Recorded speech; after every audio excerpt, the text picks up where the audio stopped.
aussi inviter une personne intéressante. On va changer un tout petit peu, on est toujours dans le monde de l'innovation. La personne de Roland Stasia, avec des travaux qu'il a effectués avec une thésarde et donc appliqués ensuite chez Renault autour du contrôle de gestion. C'est-à-dire qu'en gros, souvent la R&D, l'innovation est vue plutôt comme une dépense. Et je me suis intéressé aussi à la performance, hein, en gros, comment transformer l'innovation en business, c'est faire de la performance, c'est essayer de trouver une performance. Et donc Roland a développé une méthode, une technique pour tout simplement innover plus et dépenser moins. Je voulais commencer par vous féliciter pour votre courage, parce que à cette heure-là, venir écouter un contrôleur de gestion vous parler après, alors je sais bien qu'on est dans une école de commerce, mais bon, tout le monde ne va pas faire du contrôle de gestion, hein, on en fait souvent par erreur. Moi je suis tombé dedans il y a 25 ans et j'ai pas pu m'en sortir, tellement que ça m'a plu. Le développement, eh bien, c'est bien sûr le principal inducteur du fameux time to market, et il mérite, comme dans les usines de production, les directions d'achat ou autres fonctions support de frais généraux, le bon vieux cost-killing, avec les méthodes inspirées des usines, c'est-à-dire le lean management, la modélisation à outrance et sans modération des processus pour les améliorer et les faire progresser, et bien sûr la comparaison avec la concurrence. Quant à la partie recherche, c'est de là que vient bien sûr l'innovation. Il faut la traiter tout à fait autrement, et là il faut avoir une casquette de manager de la valeur et non pas de cost killer, avec les outils dont je vais vous parler dans cette présentation, l'effet de levier qui va permettre de maximiser votre nombre de projets de recherche sans dépenser un centime de plus. La valeur plurielle de l'innovation, c'est ça qui va nous permettre de piloter les innovations pour éviter de les tuer dans l'œuf. Et puis l'aspect business, je crois que ce soit Florin ou j'ai oublié votre prénom, Fabrice, ont beaucoup parlé de business avant moi. Puis on dit, une phrase vachement intelligente, je trouve, la recherche, c'est transformer de l'argent en idée. C'est vrai que c'est stratégique. On met de l'argent pour voir, mais pas seulement pour voir, pour trouver aussi des idées. C'est un positionnement stratégique des dépenses. Alors que l'innovation, c'est une fois qu'on a les idées, on les transforme en argent, sonnant et trébuchant en business pour l'entreprise. Et puis alors, il y a un trou là, dans lequel j'ai mis les cost avoidance. Alors les cost avoidance, c'est un concept à manipuler avec précaution, et je cherchais un jour une façon simple de faire comprendre ce que c'est que les cost avoidance, qu'on pourrait traduire en français par des coûts évités. Je cite toujours l'exemple, un peu machiste, mesdames, vous me pardonnerez, mais c'était une fois, ma femme était très contente, parce que je rentrais le soir un peu fatigué, elle me dit, écoute chérie, aujourd'hui, bonjour, d'abord, bonsoir, et j'ai gagné 500 € aujourd'hui. Elle avait été faire les soldes, hein, bien sûr. Donc elle m'a dit, j'ai gagné 500 €. Alors je lui dis, écoute, émerveillé, ils sont où? Tu me les montres? Alors elle m'a fait, ah non, c'est pas comme ça, c'est pas comme ça, c'est quoi? Non, parce que voilà, ils sont pas là, les 500 €, mais j'ai acheté pour 1000 € de chemise. Je prends l'exemple pour aller vite, hein. Elle n'est pas folle. Alors qu'avant les soldes, c'était 1500 €. Ah, j'ai compris. Tu as dépensé 1000 €, tu n'as pas gagné 500 €. Ah si, j'ai gagné 500 €. Non, oui, on ne finit plus. C'est ça le cost avoidance, c'est les 500 €. Alors, il y a les bons cost avoidance et les mauvais cost avoidance. C'est comme le cholestérol. Mais quand on utilise les bons cost avoidance, je peux vous dire que c'est très efficace. Le bon cost avoidance, dans mon exemple, c'est que si au lieu d'acheter des chemises pour mon fils, qui ne met que des t-shirts, mais ma femme adore les chemises des hommes, elle avait remplacé un frigo qui était en train de mourir parce que bon, il était arrivé au bout du rouleau. Si elle avait acheté un frigo à 1000 € en solde de 1500 €, là j'aurais été content. Je lui aurais même fait peut-être une bise. Pour lui dire, écoute, merci, c'est super, tu as gagné 500 € et en plus on a enfin notre frigo. Donc ça c'est du bon cost avoidance. Voilà. Dans l'industrie, c'est pareil. On a des équipes aussi, on les appelle les chasseurs de primes, là, les ingénieurs chasseurs de primes qui vont chercher des subventions pour essayer de les optimiser en fonction de notre stratégie technique. Et donc dans mon exemple, on est à 220 millions, ok, mais en même temps on dit au directeur général, oui, on enrichit notre portefeuille de projets de recherche et d'innovation de 20 millions, mais on va chercher 5 millions de mieux en subvention, 10 millions de mieux au crédit impôt recherche, et on va demander de faire un peu plus d'efforts de réduction de temps de développement pour garder une partie un peu plus importante pour affecter ça à la recherche. Et avec ce bon mécanisme, vous êtes toujours à 100 millions. Voilà, c'est simplement ça le miracle. C'est qu'on augmente le portefeuille de projet en optimisant les recettes associées à la R&D. Parce que c'est absolument anormal que ces recettes soient dispatchées partout dans l'entreprise, alors que l'assiette, le travailleur de force de ses mains qui amène cet argent-là, c'est la R&D. Parce que le niveau d'incertitude dans le monde de l'innovation est 10 000 fois supérieur au niveau d'incertitude des projets classiques.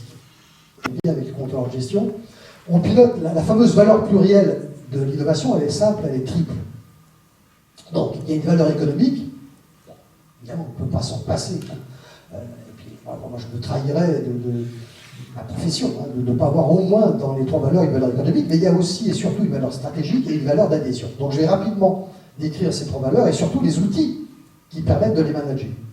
Alors, détaillons rapidement les trois outils. L'outil économique, je vous ai mis la comparaison avec un projet de développement classique, bijou breloque, bon, on calcule la vanne de ce machin-là, ça marche, hein, on l'optimise, et tant qu'elle n'est pas nulle, on travaille l'adéquation coût-valeur pour justement arriver à annuler la vanne. C'est classique dans les projets classiques. En innovation, c'est interdit d'utiliser la vanne, parce qu'on risque de foutre à la poubelle une pépite. Passez-moi l'expression. Donc j'interdis la vanne, sauf aux riverains de Monte-Carlo. Il n'y a que qu'on droit de passer. Alors pourquoi Monte-Carlo? Il y a pas mal d'ingénieurs dans la salle. Je fais bien sûr allusion à la simulation de Monte-Carlo parce que c'est peu utilisé en économie et on l'utilise nous par contre, la simulation de Monte-Carlo, dans le calcul de vanne, puisqu'on remplace la vanne par une espérance de vanne. Calculer une vanne avec une hypothèse rose, une hypothèse grise, une hypothèse noire, on fait subir par la simulation de Monte-Carlo des milliers de tirages selon ces lois de probabilité, et on obtient un truc qui ressemble à ça. C'est-à-dire que ce projet-là, d'innovation, eh bien, il a 45% de chance, dans mon exemple, d'avoir une vanne positive, nulle déjà, c'est pas mal, quand on absorbe le coût moyen pondéré du capital, puisque c'est ça la définition de la vanne. Alors, une vanne nulle, 45% de chance. Si on avait calculé une vanne classique, on aurait trouvé moins 4 millions, par exemple, ou moins 10 millions. En un mot, ou plutôt en une phrase, on peut dire qu'il nous permet de piloter les incertitudes, au moins sur le plan économique. Le deuxième outil n'a rien à voir, mais il est aussi managé par le contrôle de gestion. C'est un outil d'évaluation stratégique. Donc les opérationnels se sont réunis, ils ont fabriqué un questionnaire à choix multiples, donc questions fermées, hein, de 45 questions, classées en 8 critères stratégiques. Parmi les questions, il y a des exemples. Quels sont les risques à ne pas faire? Quelle est la nature des opportunités liées à l'innovation? Elle n'est pas là, mais il y a une question qui est: êtes-vous capable d'expliquer votre innovation en une phrase? Voilà. Qui, sur les 8 axes stratégiques, vous voyez, est-ce que ce projet d'innovation est cohérent avec la stratégie de Renault? Est-ce qu'il favorise les coopérations externes? Par exemple, celui-là, oui, c'est un projet d'innovation qui est très très bon en image de marque et com, très très bon en gain de prestations et de réglementation, très mauvais en performance interne, en gain de performance interne, assez moyen en coopération externe, mais c'est peut-être très bien. On ne cherche pas à avoir des projets qui soient verts partout. Hein. Le fait qu'ils soient mauvais en performance interne, si on cherchait un truc image de marque, le jalon il passe. Hein. Le troisième et dernier outil, c'est l'outil de pilotage de l'adhésion, l'adhésion au sens des ressources. Un projet pour lequel les équipes n'adhèrent pas, auquel les équipes n'adhèrent pas, c'est un projet qui est voué à l'échec. Donc ça se mesure, la consommation des ressources, en termes quantitatifs, en jour-homme, en ETP, en heures, tout ce que vous voulez, mais il faut le mesurer. Il faut le mesurer en qualitatif. C'est pour ça qu'on a développé un système nominatif, c'est-à-dire que le chef de terme de R&D. Alors pour terminer, les 5 points d'attention, c'est de remplacer la R&D par la RID. Armand Actuel de l'École des Mines de Paris a développé toute une théorie là-dessus, mais elle est appliquée chez nous. Avec 3 lettres de feu, vous la savez vite. Ouvrir l'innovation, donc l'Open Innovation, on en fait chez Renault. On a une communauté d'innovation avec des gens qui sont de chez Essilor, de chez Chanel, de chez Total, de chez L'Oréal. Donc a priori rien à voir avec la voiture. Hein, donc j'étais très content de voir la présentation BizLab parce que j'ai retrouvé certaines choses qu'on a dans notre propre communauté d'innovation, benchmarker le budget de R&D, on interdit toute présentation d'un budget s'il n'y a pas une partie du dossier qui concerne le benchmarking. On ne va pas benchmarker la R&D dans son ensemble à chaque fois, mais il faut toujours qu'il y ait un aspect benchmarking. On est dans une compétition internationale, dans un marché très compétitif, très concurrentiel, donc il faut faire du benchmarking, c'est la méthode de base. Mettre en place, bien sûr, l'effet de levier pour, vous l'avez compris, avoir de plus en plus de projets sans sortir un centime de plus de votre poche. Mais il faut une organisation, un schéma de gestion et des équipes pour faire ça. Et puis pour protéger l'innovation et éviter qu'elle ne file à la poubelle alors que c'était peut-être quelque chose de super juteux, eh bien avoir un management un pilotage de ces innovations par une valeur plurielle. Voilà, j'ai fini. Merci.